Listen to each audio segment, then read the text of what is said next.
Hey guys, this is the second video in my series of what happened to me in November of 2020. I was Baker acted, and this is the story that I'm telling in probably 5 or 6 parts because it's a long story. And it's just my story, it's a real story. It's not meant to hurt anybody or law enforcement or healthcare workers, mental health, anything like that. So I basically had a friend of mine, and she and I had been friends for almost 15 years, and I knew her number by heart. And that's a little lesson on the side here. Is a question I have is, how many numbers do you know by heart? That if you had to call somebody without your cell phone, who could you call? It doesn't happen to everybody, but sometimes it's very important that you know certain crucial numbers that you have memorized for you to be able to call them. But anyway, so she and I were friends, and she moved away to Jacksonville a few years ago. But we still talked a lot. We still texted a lot. She was kind of a reclusive person. She lived by herself. She didn't have any family, and so she and I got along really well. She introduced me to a couple of authors that you may know about, or maybe not. Charles Bukowski and his writings and his poetry, and also Hunter S. Thompson. Hunter S. Thompson was portrayed by Johnny Depp in the movie Fear and Loathing in Las Vegas. Very crazy movie, and that's who he played, was Hunter. And Hunter was a really controversial author, and he committed suicide in 2006 in his home in Colorado. And so that's a little backstory as to what happened to me as far as me being contacted by law enforcement. So I hadn't heard from her for quite a while, and I was starting to get concerned about her, although we weren't on a daily basis talking or anything of that nature. And so as time went on, I would think about her and text her and just say, hey, how are you? Is this still your number? Please let me know if you're doing okay. And so come November, I wasn't working. I was volunteering at Grazie, and I decided that when I got home to text her and just say, hey, is this your number? Please let me know. And I didn't hear anything back from her. So I decided to text her something that I probably should have thought more about texting her. And basically I texted her this. It said, is this still your number? I bought a gun and I'm checking out. Good luck, Hunter. Now, that message was a play, if you will, on Hunter S. Thompson. It wasn't meant to be funny about suicide or anything like that. It was a joke between her and I. So the next morning, I woke up and I saw a text that said, you have the wrong number. Hopefully it's not too late. And I didn't really pay attention to it. I just said, okay, thank you. And in my mind, I thought, okay, now I know that that's not her number anymore. And I don't have to text her anything. I don't know where she is. I don't know if she's even alive or not. But I know that that is not her number anymore. So I went about my day, and I got a phone call from a deputy from Pinellas County Sheriff's Office. And she was very nice, and she said, can I ask you a couple of questions? And I didn't know what it was in relation to. So she said to me, how long have you had this number for? And I said, about 4 years. And she says, okay, do you know somebody named blank? And I said, yes, I do. And she said, well, do you know what you texted her yesterday? And I said, yes, I've been trying to see if she is okay and if she still has that number. And I got a response from somebody that said, this is not her number anymore. And she said, well, what you texted her went to a different person, a stranger who had her number now, or who got her number. And she said, you know, they were concerned about what you said in that text, and so they notified us and asked us to maybe check on you. And I said, okay, I understand that.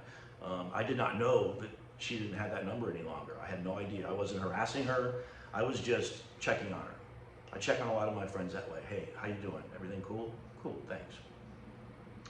And she was a very pleasant deputy, and she said, okay, all right, that makes sense. We're just worried about you because you mentioned, a firearm. And I said, yeah, I know I probably shouldn't have said that. And she said, okay, all right. And that was it. That was the conversation. So I went about my day, and I was sitting at my desk at my house, and my office looks out onto my front porch, a big front porch.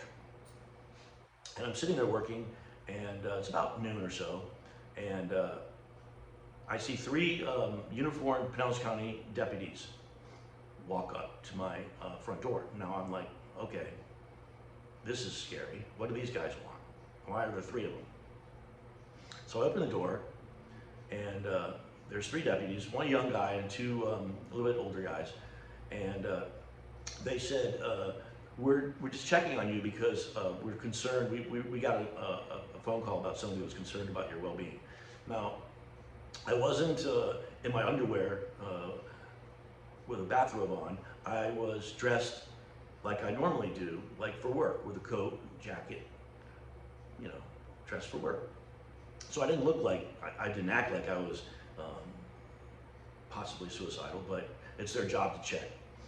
So I explained to them the situation, and they seemed to be fairly satisfied. The one deputy asked me if I could show him the text in my phone. And I said, sure, I just got it this morning or last night. So I showed the deputy, and they didn't come in my house. They didn't threaten me in any way. They stood outside. They were very pleasant to me. They didn't ask to come inside. They were just simply checking on me, which is their job. And I'm sure that is appreciated many, many times for people who are in danger of hurting themselves or others. But so they walked away and they left. And so, I thought, wow, this is just one single text message, really. It wasn't a thread. It wasn't me really talking about hurting myself. And I asked the deputies, because it did say Hunter on there. I said, do you know who Hunter S. Thompson is? And all three of them said no. So the fact that I put Hunter at the end of the text meant this is from Hunter S. Thompson to my friend, who would have immediately known that I was being facetious, okay? But the problem is it went to a stranger. And that stranger was worried about whomever sent that text because they didn't know me. So they decided that it was probably in my best interest if they had somebody check on me. So they used my number to find my address, and that's how they found me at my house. So I decided it seemed like everything was okay. Now, behind the scenes, other things were happening that I didn't know about. So I went to dinner, and I came back, and I was watching the news, basically in my shorts and a t-shirt, no shoes or socks, just relaxing. It was dark out, and all of a sudden I heard this really loud banging on my door, on my front door, and I was really startled by that. And because I couldn't see out there, I didn't know who it was. I didn't know if it was the police or who. I think all of us can admit that we don't really like visitors banging on our door, no matter what. I certainly don't. So I got up, and I looked out my window, and there was two deputies out there. One was one of the younger guys who was originally with the first three. The other was a little bit older, gray-haired deputy.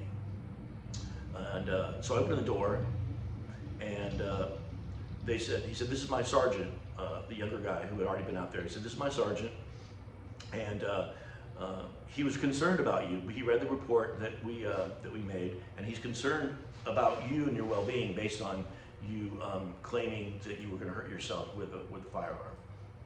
And I said, I explained that already, that, you know, it was a misunderstanding. It went to the wrong person. Now I know that that girl does not have the same number anymore. And at least I know that I don't have to check on her. I'd like to know how she is, but it is what it is. So the one deputy was a sergeant, and he was a little overly concerned with me, and I wasn't doing anything, although I was extremely nervous at this point. We're talking about, this is the third level of contact from law enforcement over one text message. And I didn't know what the reason was, because my firearm was completely legal. It was in a case, it was a small semi-automatic. I only fired it one time. I bought it from a friend who needed money from COVID, and I bought it legally. It was mine. I had the bill of sale, everything. And they didn't ask me about that. They didn't ask me about the weapon. They didn't ask to come inside. And this is where Baker Act has a little bit of a gray area as far as your rights. If you're being arrested, that's a whole nother avenue of rights. You have to be Mirandized. You have to be read your rights. You're being detained or you're being arrested.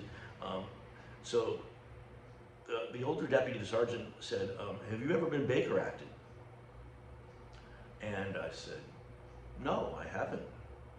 And so I was so nervous, and I had a chair, an Adirondack chair on my porch, and I was starting to get really nervous.